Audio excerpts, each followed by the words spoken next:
Shalom, soyez tous salués dans le puissant nom de notre Seigneur Jésus. C'est comme je le dis toujours, c'est le nom qui a été donné au-dessus de tout nom. Alors, celui qui dit qu'il croit en Jésus, il doit avoir pris son baptême.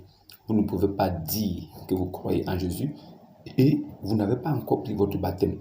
Alors, j'aimerais aborder quelque chose avec vous. En fait, j'aimerais faire une petite causerie avec vous sur un petit sujet, le baptême. Alors, qu'est-ce que vous entendez par le baptême? Le baptême est l'engagement d'une bonne conscience. Ça veut dire qu'il vient de soi-même. Le baptême, c'est quelque chose qu'on prend quand on est sûr et qu'on a mis foi. Le baptême n'est pas un jeu. Le baptême est ce qui sauve. Le baptême est l'engagement, est un gage qui est reconnu par l'Éternel. Dieu lui-même, il fait attention à cela, car ayant envoyé son Fils unique qui était Jésus, son Fils Jésus est passé par les eaux du baptême pour nous montrer le chemin. Il était question de passer par les eaux du baptême pour montrer le chemin à ceux qui devaient croire en lui, lui-même étant exemple. Voilà pourquoi il a dit, pour ceux qui lisent les Saintes Écritures, « Soyez mes imitateurs ». Que nous soyons imitateurs de Christ dans sa façon d'être, dans les actes qu'il a posés, par sa façon de marcher, par la vérité qui incarnait sa vie, car il était la vérité incarnée en chair. Il était la lumière du monde, car il pouvait ouvrir l'esprit des hommes par des révélations divines que les hommes ne pouvaient croire et comprendre. Il était capable de vous faire comprendre des choses que, ayant vécu pendant des années, vous n'avez jamais compris. Alors, aujourd'hui, mon but est de répéter la même chose avec vous pour vous amener à comprendre certaines choses.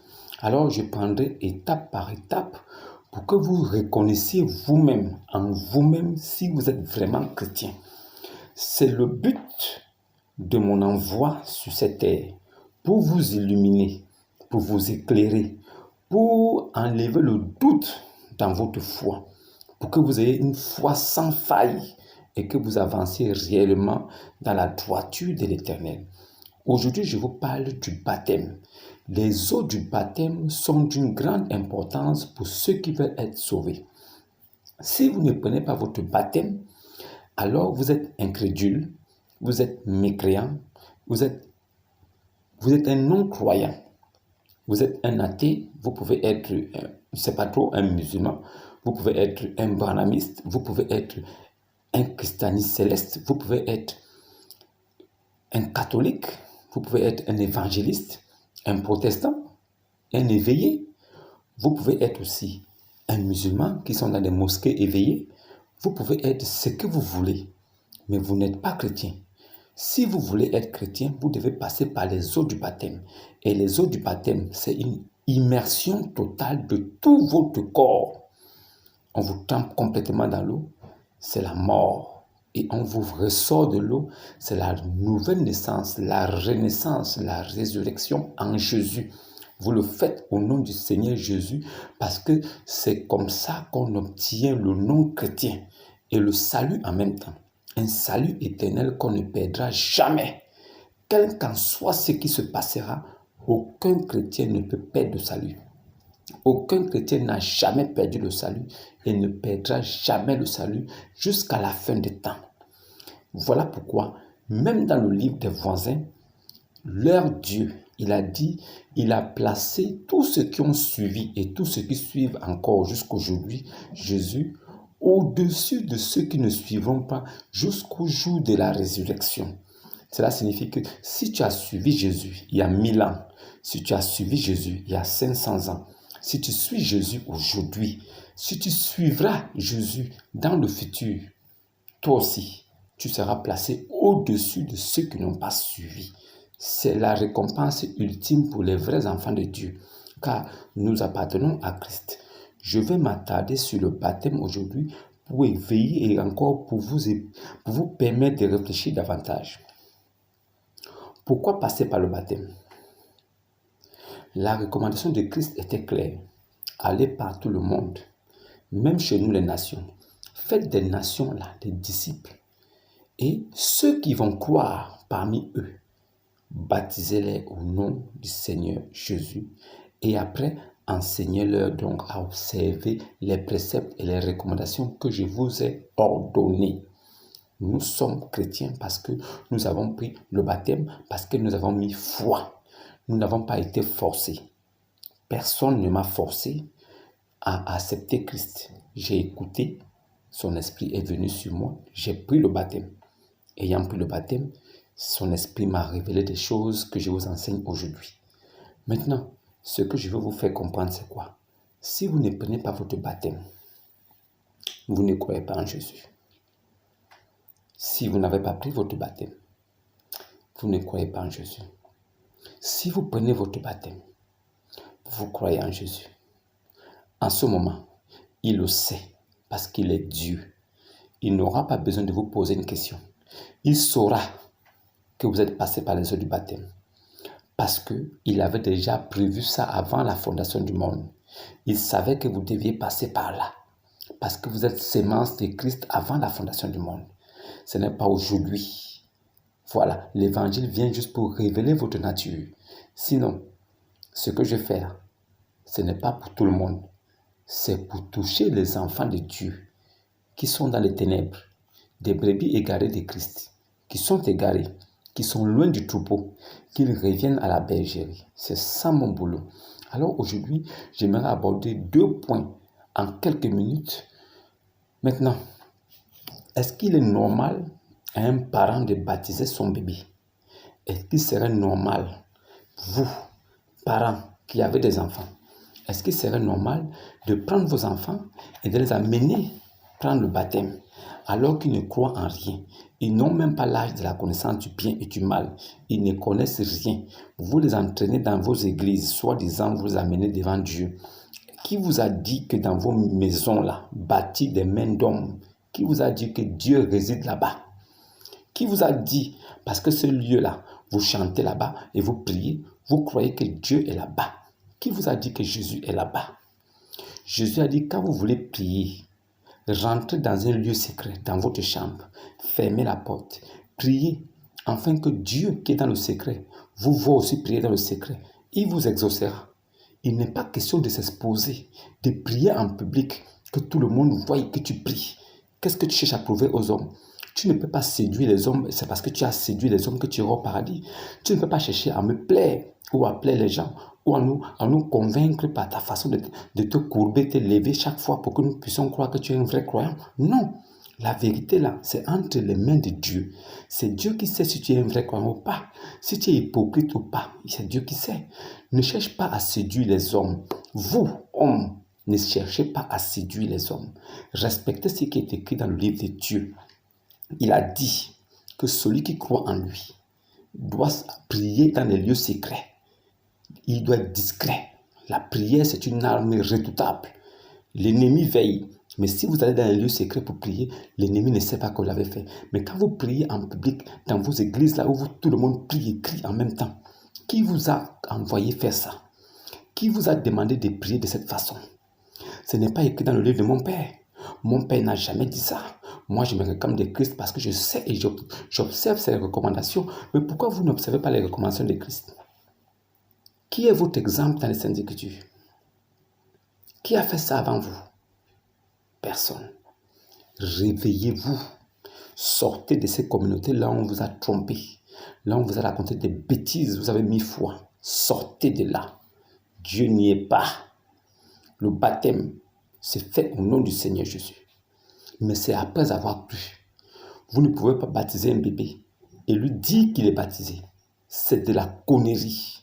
Vous qui avez fait ce baptême-là, vous n'avez pas baptisé vos bébés. Et ne dites pas plus tard que non, on va lui faire un deuxième baptême. Non, le premier même n'a jamais existé. Il n'y a qu'un seul Dieu, un seul baptême, un seul esprit. L'esprit de Dieu là, quand il est sur vous, c'est le même esprit là qui est sur les autres. Alors, je veux vous exhorter, vous qui avez des enfants, quand vous les amenez dans vos lieux de prière, ils vous distraient parce qu'ils sont en train de jouer. Eux, c'est un moment de détente pour eux, de la récréation. Ils jouent, ils courent à gauche, ils courent à droite. Non. ce que vous faites là ne les concerne pas encore. S'ils meurent jeunes sans avoir connu Dieu, ce n'est pas votre affaire. C'est pour le plan de Dieu. C'est sa volonté qui s'accomplit toujours. Mais vous, parlez à votre enfant quand il a déjà l'âge de comprendre certaines choses. Parlez-lui de Jésus. S'il croit, qu'il prenne son baptême parce que lui-même le veut. Ne forcez jamais l'enfant à suivre quelque chose, ou une doctrine, ou une religion. Ne le frappez pas, ne l'obligez pas. C'est une contrainte. En ce moment-là, c'est votre volonté à vous qu'il fait, pas sa volonté. Il ne peut pas être sauvé comme ça. Pour qu'il soit sauvé, il faille qu'il mette foi lui-même et qu'il accepte dans son cœur lui-même, sans contrainte, sans bousculade. Alors, en ce moment, son baptême est valable et agréable à Dieu. Alors, aujourd'hui, je voudrais aussi vous dire qu'il n'est pas possible qu'un homme de Dieu, un enfant de Dieu vienne sur la terre, un serviteur de Christ, un soi-disant prophète qui vienne parler de politique. La politique, c'est le mensonge. La politique, c'est une idéologie. La politique, c'est une idée qu'une personne émet et il cherche des personnes pour l'accompagner dans le combat de cette idée-là. Alors, il combat pour que cette idée-là puisse passer. Mais la plupart du temps, c'est du mensonge. La vérité ne s'y trouve pas. La plupart des politiciens sont des menteurs. C'est la raison pour laquelle quelqu'un qui vient de Dieu, quelqu'un que Jésus-Christ a envoyé, il ne mêlera pas sa langue dans les choses du monde. Il ne parlera pas de politique. Pourquoi? Je vais vous expliquer en quelques lignes. Si quelqu'un vient de la part de Dieu, il se mêle de la politique. S'il est enfermé pour ça, ce n'est pas Jésus qui va le sauver de là. Il sera jugé par des hommes et il sera libéré en temps voulu. Ce n'est pas Dieu qui va le libérer de là. Parce qu'il s'est mêlé des choses qui ne concernent pas son Père. Un homme spirituel, quand il vient sur la terre, il s'occupe des affaires de son Père. Et les affaires de Dieu sont célestes, sont spirituelles. Le royaume de Dieu n'est pas de ce monde.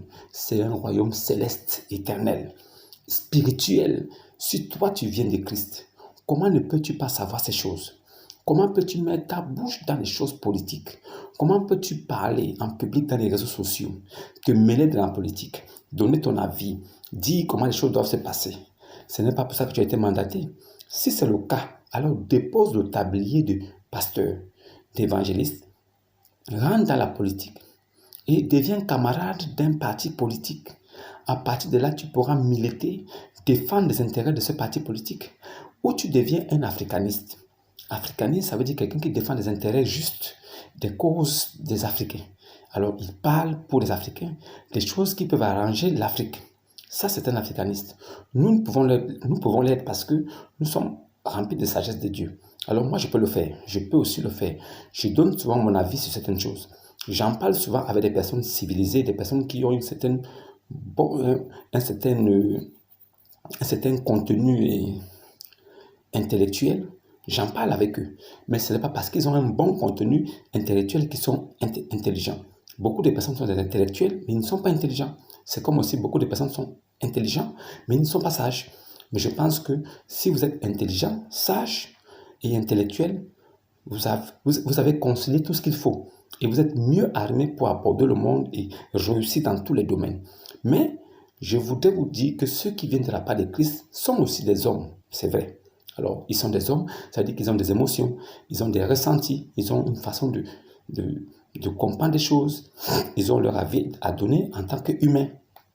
C'est bien beau, mais que cela reste dans la discrétion et dans un petit cercle restreint, parce que ça ne concerne pas le royaume de Dieu.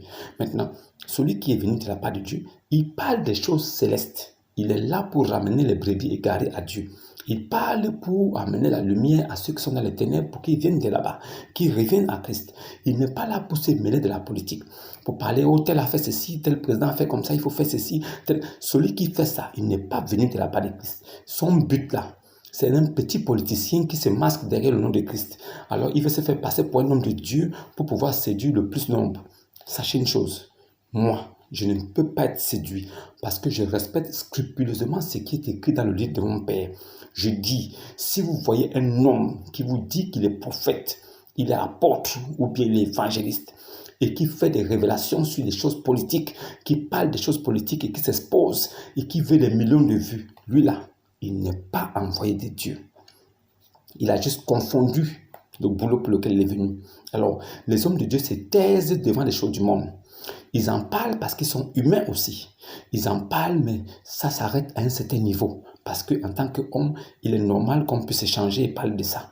Mais aller à un niveau où il faut parler et que le plus grand nombre puisse écouter, donner son point de vue dans la critique, dans l'observation, comme un homme qui a fait science politique. En ce moment-là, lui-là, il n'est pas envoyé de Dieu. Aucun envoyé de Dieu ne peut venir parler de la politique, comme font les prêtres catholiques. C'est ça là l'église catholique romaine. Ils se mettent des politiques des pays, ils mettent leurs doigts partout, ils ont leur empreinte partout, ils prennent des décisions dans le monde, alors qu'ils disent qu'ils représentent Christ sur la terre. Ceux-là, Jésus ne les connaît pas. Alors faites bien la distinction. Reconnaissez les vrais envoyés de Dieu à leurs fruits. Je ne juge pas un homme sur le nombre de femmes qu'il peut avoir, ses conquêtes de femmes, ses machins, sa vie. Ça ne me regarde pas. Mais dès qu'un homme qui se dit envoyé de Dieu pour les brebis de Christ se met à parler des choses du monde et s'implique davantage, lui là, ce n'est pas Jésus qui l'a envoyé. Voilà les 2 points sur lesquels je voulais vous sensibiliser ce soir. J'espère que vous m'avez suivi attentivement. Je vous demanderai de vous abonner, de liker, de donner votre avis, ce que vous en pensez, de me poser des questions si vous voulez. Si vous avez des problèmes personnels, vous pouvez me poser des questions là-dessus. Si vous avez des problèmes sur le social, vous pouvez me poser des questions là-dessus. Si vous avez des problèmes sur le monde des affaires, vous pouvez me poser des questions là-dessus. Si vous avez des problèmes au niveau de la famille, avec les enfants, vous pouvez me poser des questions là-dessus. Je vous donnerai des réponses adéquates qui vous permettraient de redresser la barque et d'avancer de plus belle. J'apporterai plus de lumière et de clarté pour que vous puissiez avancer et devenir vraiment des enfants bénis dans la façon de faire et la façon d'agir. C'est ça mon but, vous amener à grandir et à que le côté spirituel soit au-dessus du côté charnel. C'est ça mon but. Alors, n'oubliez pas de vous abonner, de liker et félicitations. Merci aussi à ceux qui sont déjà abonnés. Ça me voit dans au cœur. Ce n'est pas parce que je ne parle pas de ça que je ne crois pas, que je ne pense pas que c'est bien. Je vous remercie tous, ceux qui sont déjà abonnés, et partagez aussi à vos frères qui recherchent la vérité, car la vérité est la potion magique qui libère les captifs, qui libère les esclaves et qui quitte la position d'esclave pour devenir enfant de Dieu.